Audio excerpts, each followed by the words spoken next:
இன்னைக்கு நாம இயற்கையான முறையில் எப்படி நீர்க்கட்டி ப்ராப்ளமை சரி செஞ்சுக்கலாம், எப்போ நம்ம கைனகாலஜிஸ்ட் பார்த்து இந்த நீர்க்கட்டி ப்ராப்ளம்க்கு ட்ரீட்மெண்ட் எடுக்கணும்னு பற்றி நம்ம டிஸ்கஸ் பண்ணலாம். நான் டாக்டர் ரேஷ்மா ஸ்ரீ, குழந்தையின்மை சூப்பர் ஸ்பெஷலிஸ்ட். நீர்க்கட்டி ப்ராப்ளம் இருக்கிறவங்களுக்கு இர்ரெகுலர் பீரியட்ஸ் இருக்கிறது கூட கொஞ்சம் அப்நார்மல் ஹேர் க்ரோத் இருக்கும், மீசை வளருது, தாடி வளருது, பிம்பிள்ஸ் ஜாஸ்தியாக இருக்கிறது, உடம்பு பருமன் வந்து ஜாஸ்தியாக இருக்கிறது. நான் எல்லாரும் என்ன சொல்லுவாங்க, இந்த நீர்க்கட்டி ப்ராப்ளம் இருக்கிறவங்கன்னா அளவாக தான் சாப்பிட்றேன், ஆனால் எடை கூடிகிட்டே இருக்குது, எடையை குறைக்கிறதுக்கு நான் முயற்சி செய்கிறேன், பட் ஸ்டில் என்னால் வந்து எடையை குறைக்க முடியல அப்படிங்கிறது காமனாக நம்மக்கிட்ட சொல்கிறது. இது யூஸ்வலாகவே இதுக்கு காமன் தான், பட் அதுக்கு என்னென்னலாம் செஞ்சு நம்ம சரி செஞ்சுக்கலாம்னு இன்றைக்கி நம்ம பார்க்கலாம். கூட குழந்தையின்மை பிரச்சனை இருக்கும், அதுக்கப்புறம் ஸ்கேனில் வந்து நல்லா நீர்க்கட்டிக்கான எல்லா அறிகுறியும் இருக்கும், நல்லா வீக்கமான கரு, கொஞ்சம் முத்து போல் முத்து செயின் இருக்கிற மாதிரி அந்த அப்பியரன்ஸ் இருக்கும் கருமுட்டையில். ஸோ இந்த நீர்க்கட்டி தொந்தரவு இருக்கவங்க இயற்கையாக சரி செஞ்சுக்கணும் அப்படின்னு நினைக்கும் போது கட்டாயம் நம்ம ஃபஸ்ட் அண்ட் ஃபார்மோஸ்ட் நம்ம 80% ஆஃப் த க்யூர் வந்து நம்ம எடையை குறைக்கும் போதும் நம்மளோட லைஃப் ஸ்டைல் மாடிஃபை பண்ணும்போது இந்த மாற்றங்கள் நம்மளுக்கு தெரியும். ஒரு 3-6 மாதம் நம்ம தொடர்ச்சியாக நம்ம வந்து இதுக்கான முயற்சி எடுத்தோம்னா இயற்கையான முறையிலேயே நம்மளால் நீர்க்கட்டி தொந்தரவை சரி செஞ்சுக்க முடியும். ஸோ இதை வந்து நம்ம பண்ணுறதே வந்து ஏர்லி ஸ்டேஜில் நம்மளுக்கு பீரியட்ஸ் கொஞ்சம் இர்ரெகுலராக இருக்குது, இந்த மாதிரி மாற்றங்கள் நீர்க்கட்டிக்கான சேஞ்சஸ் தெரியுதுன்னு இருக்கும்போதே நம்ம அதுக்கான முழு முயற்சி நம்ம செஞ்சு நம்ம வந்து நீர்க்கட்டி தொந்தரவை சரி செஞ்சுக்கலாம். இதுவே வந்து அந்த நீர்க்கட்டி தொந்தரவு வந்து பிசிஓஎஸ்லேருந்து பிசிஓடியாக போயிடுச்சுன்னா கட்டாயம் நம்ம ஒரு கைனகாலஜிஸ்ட் டாக்டர் பார்த்து தான், ஏன்னா மற்ற இடத்துல பிபி சுகர் வந்துடும், குழந்தையின்மை ப்ராப்ளம் வரும், வெயிட் எக்ஸ்ட்ரா போயிருக்கும், அப்போ நம்ம விட்டு போயிடும், நம்ம இயற்கையான முறையில் மட்டும் பண்ண முடியாது. ஸோ ஏர்லி ஸ்டேஜில் இதை பார்த்து நம்ம சரி செஞ்சுக்கலாம். ஸோ அதுக்கு நம்ம வெயிட் ரிடக்ஷன் பிளான் பண்ணணும். வெயிட் ரிடக்ஷன்னா நம்ம ஒரு 5 to 10% ஆஃப் பாடி வெயிட்டை குறைச்சோம்னா இதை சரியாகிறதுக்கான நிறைய வாய்ப்புகள் உண்டு. ஸோ இதை வெயிட்டை குறைக்கிறதுக்கு நம்ம எக்ஸசைஸ் செய்யணும். எக்ஸசைஸ் எந்த ஃபார்மில் வேணால் நம்ம செய்யலாம், வாக்கிங், ஜாகிங், உங்களுக்கு என்ன கம்ஃபர்டபுளாக இருக்கும், உங்களுக்கு என்ன உடம்புக்கு சூட் ஆகுதோ அந்த மாதிரி எக்ஸசைஸ் செய்யலாம். இதே வந்து ஒரு சிலர் என்கிட்ட சொல்கிறது என்ன, மோஸ்ட்லி இந்த நீர்க்கட்டி தொந்தரவு இருந்து உடம்பு பருமன் ஜாஸ்தியாக இருக்க பெண்கள் என்கிட்ட வந்து என்ன சொல்லுவாங்க, நான் வந்து வீட்டில் எல்லா வேலையும் நான் செஞ்சிட்ருக்கேன், பட் என்னால் வந்து எடையை குறைக்க முடியல, எனக்கு என்ன ப்ராப்ளம் அப்படின்னு கேட்கும்போது நாம் ரெகுலராக வீட்டில் செய்கிற வேலைகள் வந்து அது எக்ஸசைஸ்ன்னு சொல்லிட்டு நம்ம உடம்புக்கு ரெகனைஸ் ஆகாது, அதனால எடை குறையாது, ஏன்னா உடம்பு அதுக்கான சேஞ்சஸ் கொடுக்காது, ஏன்னா நம்ம யூஸ்டப் ஆகிருப்போம். ஸோ நாம் வந்து இதுக்காக எக்ஸசைஸ்க்காக time 30 to 1 minutes to 1 hour கட்டாயம் ஸ்பெண்ட் பண்ணணும். ஸ்பெண்ட் பண்ணி அதை வந்து இன்டென்ஸ் ஒர்க் அவுட் பண்ணி நல்லா ஸ்வெட் வர அளவுக்கு எக்ஸசைஸ் பண்ணால் இந்த வெயிட் ரிடக்ஷன் கட்டாயம் பார்க்க முடியும். அதே ஃபிட்னஸ் எக்ஸ்பர்ட்ஸ் கிட்ட நீங்கள் பேசும்போது எங்கிட்ட என்ன சொல்லுவாங்கன்னா, ஒரு மாசத்துக்கு ஒரு வாட்டி நம்ம வந்து அந்த எக்ஸசைஸ் பண்ற விதத்தை பேட்டர்னை மாற்றணும். ஒரே டைப் ஆஃப் எக்ஸசைஸ் இப்போ வாக்கிங்கே பண்ணிட்டு இருந்தீங்கன்னா ஒரு மாசத்துல உங்களுக்கு நல்ல வெயிட் ரிடக்ஷன் கிடைக்கும் நம்ம கரெக்டான முறையில் பண்ணிட்டு இருந்தோம்னா. ஆனால் அந்த ஒரு மாசத்துக்கு அப்புறம் நம்ம அதே இதை பண்ணும்போது நம்மளுக்கு அந்த எடை குறைவுங்கிறது கொஞ்சம் குறைவாக இருக்கும். ஸோ ஒரு மாதம் நம்ம எக்ஸசைஸ் வந்து வாக்கிங் பண்ணோம்னா அடுத்த மாதம் என்ன பண்ணலாம், டான்சிங் மூலமாக பண்ணலாம், இல்லை நம்ம வேறு ஏதாச்சும் ஸ்ட்ரெச் ஆக்டிவிட்டீஸ் மாதிரி பண்ணலாம். இந்த மாதிரி மாற்றங்கள் கொண்டு வந்துட்டே இருக்கும். இதே ஸ்கிப்பிங் கூட பண்ணலாம். இந்த நீர்க்கட்டி தொந்தரவு இருக்கவங்களுக்கு ஸ்கிப்பிங் பண்ணும்போதும் சீக்கிரம் இடை குறைவு இருக்கும், பீரியட்ஸ் எல்லாம் ரெகுலரைஸ் ஆகிறத நம்ம பார்க்கலாம். நெக்ஸ்ட் வந்து நம்ம டயட் பேட்டர்னை கட்டாயம் மாற்றணும். டயட் பேட்டர்ன் இன் சென்ஸ் நம்ம சுகர் கம்மியான உணவு, சுகர்னா கார்போஹைட்ரேட்ஸ் கம்மியாக இருக்கிற உணவு எடுக்கணும். ரெண்டாவது ஃபேட் கம்மியாக இருக்கிற உணவு எடுக்கணும், நல்ல ஃபேட் அளவாக எடுக்கிறது நல்லது. மூணாவது வந்து ப்ரோட்டீன் ரிச் டயட், புரதச்சத்து நிறைஞ்ச உணவு நம்ம அதிகமாக எடுத்தோம்னா இது வந்து நீர்க்கட்டி தொந்தரவு சரியாகிறதுக்கும் உதவும், இடை குறைவாகிறதுக்கும் நம்மளுக்கு ஹெல்ப்ஃபுல்லாக இருக்கும். ஸோ ப்ரோட்டீன் ரிச் டயட் அப்படின்னு நம்ம சொன்னோம்னா எல்லா நட்ஸ்லையும் ப்ரோட்டீன்ஸ் ஜாஸ்தியாக இருக்குது. ஸோ நம்மளுக்கு ஈஸியாக கிடைக்கிறது என்ன, பாதாம், ஒரு 10 பாதாம் நம்ம வந்து ஊற வச்சு எடுத்து சாப்பிடலாம். அடுத்தது வால்நட் சாப்பிடலாம், முளைக்கட்டின பயிர் சாப்பிடலாம், சுண்டல் சாப்பிடலாம். கட்டாயம் மீன் ரொம்ப நல்லது, மீன் சாப்பிட்டா நல்லா வயிறு நிரம்பவும் செய்யும், அளவான உணவு அதனால் நம்ம எடுக்கிற மாதிரி இருக்கும், வெயிட்டும் குறையும். ஸோ மீன் ஒரு டெய்லி எடுக்கலாம், வேக வச்ச மீன் அந்த மாதிரி சாப்பிடலாமா. பொரிச்ச ஐட்டம்ஸ் நம்ம அவாய்ட் பண்ணிக்கணும். இதெல்லாம் பண்ணிட்டு கூட வந்து ஃபாஸ்ட் ஃபுட் ஐட்டம்ஸ், இந்த ஜங்க்கு, பேக்கரி ஐட்டம்ஸ் இதெல்லாம் கட்டாயம் கம்மி பண்ணிக்கணும். சொல்லப்போனால் சுத்தமாக எடுக்கவே கூடாது. நல்ல ஃபேட் இன்சென்ஸ் நம்ம கொஞ்சம் பட்டரு, அவகேடோ இதெல்லாம் இருக்குது, அதெல்லாம் நம்ம எடுத்துக்கலாம். நீர்க்கட்டி தொந்தரவு இருக்கவங்களுக்கு க்ரானிக் லோ கிரேட் இன்ஃப்ளமேஷன் இருக்கும் அப்படிங்கிறத பற்றி நம்ம போன வீடியோவில் பேசியிருந்தோம். இந்த இன்ஃப்ளமேஷன் காஸ் பண்ணுற உணவுகளை நம்ம கட்டாயம் தவிர்த்துக்கணும். அந்த உணவுகள் வெள்ளை உணவுகள் இருக்குது. ஸோ வெள்ளை உணவுகள்னால் நம்ம சுகர்ஸ் அவாய்ட் பண்ணிக்கலாம். White rice, diary products, milk, இந்த மாதிரி ஐட்டம்ஸ் நம்ம அவாய்ட் பண்ணிட்டு, இந்த பாஸ்தா, இந்த மைதா ஐட்டம்ஸ் இதெல்லாம் கட்டாயம் தவிர்த்துக்கணும். இந்த மாதிரி உணவு பழக்கங்கள் நம்ம வந்து தொடர்ச்சியாக செய்யணும். இந்த வெயிட்டும் உணவு பழக்கங்களும் ஒன்ஸ் நம்மளுக்கு நீர்க்கட்டி தொந்தரவு இருக்கிற மாதிரி நம்மளுக்கு தெரிஞ்சிருச்சுனாலே நம்ம லைஃப் லாங் இதை கன்சிஸ்டண்ட்டாக ஃபாலோ பண்ணிக்கலாம். மேபி ஒரு வாரத்துக்கு ஒரு வாட்டி ஒரு சீட் டே மாதிரி நம்ம அளவாக நம்ம சாப்பிட்டு அதை எக்ஸசைஸ் பண்ணி காம்பன்சேட் பண்ணிட்டு மற்ற எல்லா நாளும் நம்ம வந்து ஹெல்த்தியான உணவு பழக்கம் இருக்கிற மாதிரி பார்த்துக்கணும். மூணாவது விஷயம் நம்மளோட ஸ்லீப் பேட்டர்ன். நம்ம ஸ்லீப்புங்கிறது நம்மளுக்கு கட்டாயம் 8 மணி நேரம் இரவு நேர தூக்கம் இருக்கணும். மத்தியான நேர தூக்கத்தை நம்ம கண்டிப்பாக அவாய்ட் பண்ணிக்கணும். மத்தியான நேர தூக்கம் வந்து நல்லா வயசானவங்களும் ஒரு 50-55 வயசு தாண்டினவங்களுக்கும் ப்ரெக்னென்ட்டான பெண்களுக்கு மட்டும்தான் வந்து எடுக்கும்போது அது நல்ல ஆரோக்கியமானதாக இருக்கும். அதே மாதிரி நைட் டியூட்டி பார்க்குறவங்களுக்கு அந்த சிர்காடியம் ரிதம்னு சொல்லுவோம். அந்த சிர்காடியம் ரிதம் வந்து நம்மளுக்கு டிஸ்டர்ப் ஆகும்போது அவங்களுக்கு ஸ்ட்ரெஸ் லெவல் வந்து இன்க்ரீஸ் ஆகும். ஸோ இந்த ஐடியில் மல்டிநேஷ்னல் கம்பெனியில் ஒர்க் பண்ணுறவங்க அங்கே நைட் டியூட்டி பார்த்துட்டு மார்னிங் வந்து தூங்குவாங்க. இவங்களுக்கு எல்லாமே மோஸ்ட்லி நம்ம பார்த்தோம்னா ஸ்ட்ரெஸ் அதிகமாக இருக்கிறனாலே பிசிஓடி ப்ராப்ளம் இருக்கும், குழந்தையின்மை ப்ராப்ளம், இர்ரெகுலர் பீரியட்ஸ், இது எல்லாமே நம்ம அதிகமாக பார்க்கலாம். ஸோ இந்த மாதிரி ஒன்ஸ் நீர்க்கட்டி தொந்தரவு இருக்கிறவங்க கொஞ்சம் ஜாபோட பேட்டர்ன் இதெல்லாமே மாற்றுறது அவசியமாக இருக்குது. நாலாவது வந்து நம்மளோட ஸ்ட்ரெஸ் லெவல். நம்ம முதலேருந்து சொல்கிறது ஸ்ட்ரெஸ் தான் இது எல்லாத்துக்குமே காரணம். ஸோ நம்மளோட ஸ்ட்ரெஸ்ஸை குறைக்கிறதுக்கு யோகா, மெடிடேஷன், என்ன நல்ல பழக்கம் மூலமாக நம்ம குறைக்க முடியுமோ அந்த ஸ்ட்ரெஸ்ஸை நம்ம அதை ஃபாலோ பண்ணிக்கலாம். நம்மளுக்கு என்ன சூட்டபுளாக இருக்கோ அதை நம்ம ஃபாலோ பண்ணி நம்மளோட ஸ்ட்ரெஸ் லெவல் நல்ல மினிமல் இதுக்கு வர மாதிரி நம்ம பார்த்துக்கணும். ஒரு பெண் வந்து ஏஜ் அட்டன் பண்ணுறாங்க, வயசுக்கு வராங்க. வயசுக்கு வந்ததுக்கப்புறம் வந்து அவங்களுக்கு வந்து இந்த மாதிரி இர்ரெகுலர் ப்ளீடிங் இருக்குது, ரொம்ப உடல் பருமன் ஜாஸ்தியாக இருக்குது.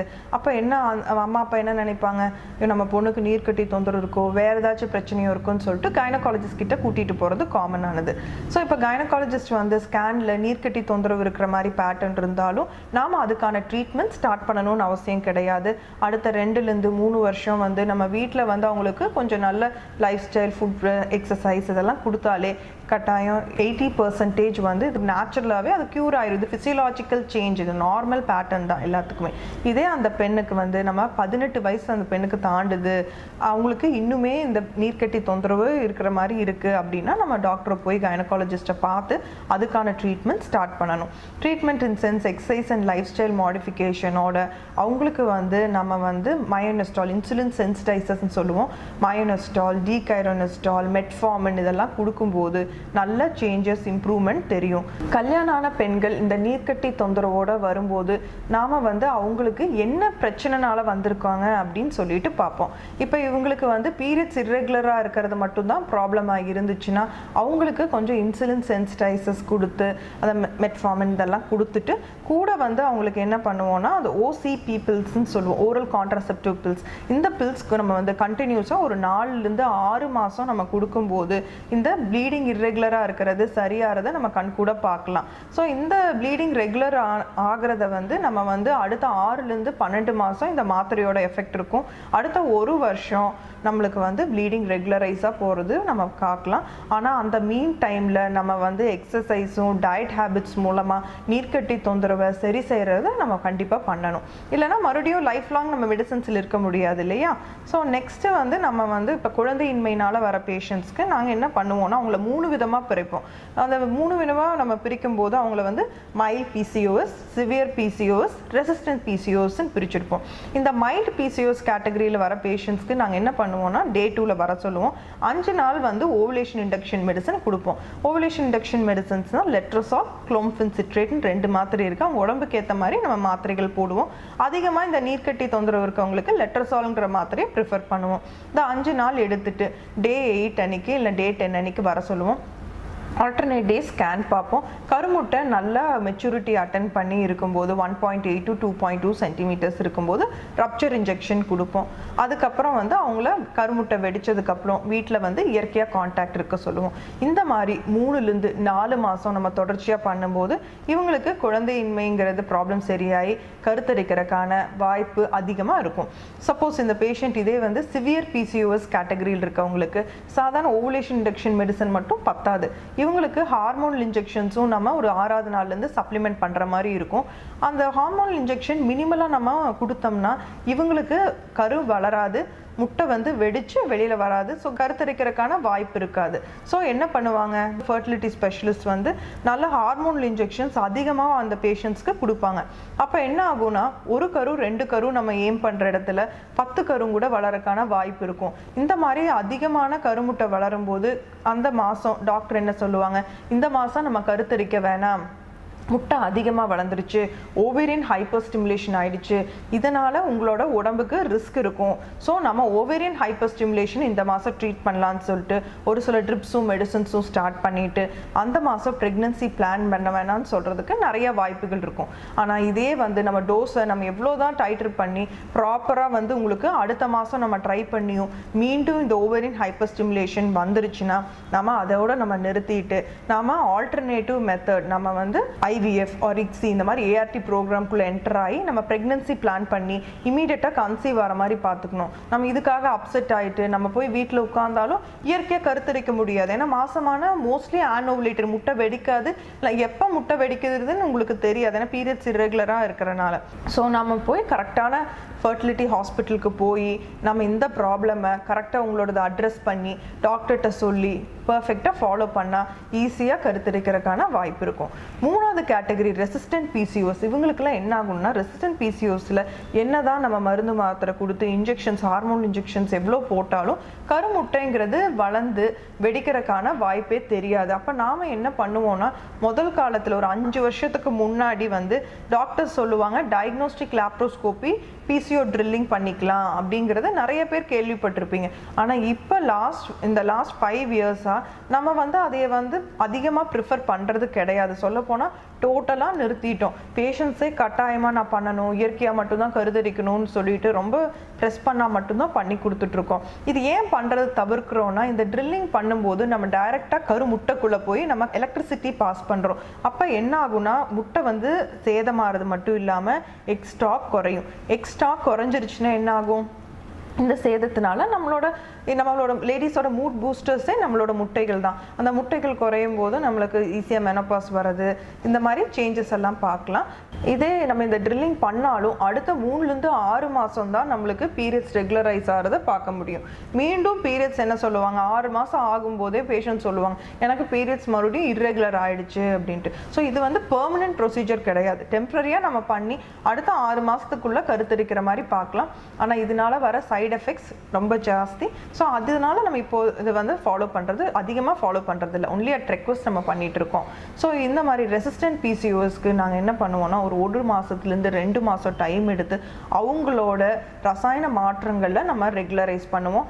ரெகுலரைஸ் பண்ணிட்டு அதுக்கப்புறம் கண்ட்ரோல்டு ஓவேரியன் ஸ்டிமுலேஷன் பண்ணி நம்ம IVF இல்லைனா ICSIங்கிற முறை மூலமாக அவங்கள ஈஸியாக கருத்தரிக்க முடியும். அந்த மாதிரி பண்ணும்போது இவங்களுக்கு நிறைய கரு இருக்கிறனால நிறைய எம்ப்ரியோஸ் வந்து லேபில் ஃபார்ம் பண்ணுவோம். ஸோ இவங்கனால ஃபஸ்ட் டைம் ப்ரெக்னன்சிக்கு அந்த IVF ப்ரோக்ராம் மூலமாக அவங்களால கருத்தரிக்க முடியும். மறுபடியும் 2வது ப்ரெக்னன்சிக்கும் வருவாங்க பேஷண்ட். ஒரு வருஷத்துலேருந்து 1.5 வருஷத்துலேருந்து 2 வருஷம் கேப் விட்டுட்டு மீண்டும் எனக்கு குழந்தைங்க வந்து வேணும் அப்படின்னு எதிர்பார்க்கும் போது வருவாங்க. நம்ம ஃப்ரோசன் ஸ்டேட்டில் வச்சுருக்க எம்ப்ரியோஸை தாப் பண்ணி அவங்களுக்கு மறுபடியும் ட்ரான்ஸ்ஃபர் பண்ணி 2வது ப்ரெக்னன்சிக்கும் இந்த கருங்களை வச்சு நம்ம கருத்தரிக்க முடியும். ஸோ இது ப்ரெக்னன்சி ஆனதுக்கப்புறம் நீர்க்கட்டி தொந்தரவு இருக்கவங்க கட்டாயம் நல்ல ஒரு ஹை ரிஸ்க் ஆப்ஸ்டிடிஷியனை போய் பார்த்து ப்ரெக்னன்சி ஃபாலோ பார்த்துக்கணும். ஏன்னா ரசாயனங்கள் மாற்றங்கள் அதிகமாக இருக்கிறனால அவங்களோட கரு உருவானது வந்து கொஞ்சம் குவாலிட்டி கம்மியாக இருக்கும். ஸோ கரு குவாலிட்டி கம்மியாக இருக்கும்போது அபார்ஷன் ஆகிற risk, pre term delivery, IUGR வளர்ச்சி கம்மியான குழந்தைகள் உருவாறக்கான வாய்ப்பு ஜாஸ்தி. ஸோ ப்ராப்பரான ஃபாலோஅப் டெலிவரி வரைக்கும் வச்சு நிறமாச குழந்தைய எடுக்கிற மாதிரி நம்ம பார்த்துக்கணும். இன்றைக்கி நம்ம வந்து இயற்கையாக எப்படி கருத்தரிக்கணும், எப்போ போய் கைனகாலஜிஸ்ட் போய் பார்க்கணுங்கிறது ப்ரீஃபாக நான் இன்றைக்கி சொல்லியிருக்கேன். இது உங்களுக்கு ரொம்ப உதவியாக ஹெல்ப்ஃபுல்லாக இருக்கும்னு நினைக்கிறேன். தேங்க்யூ.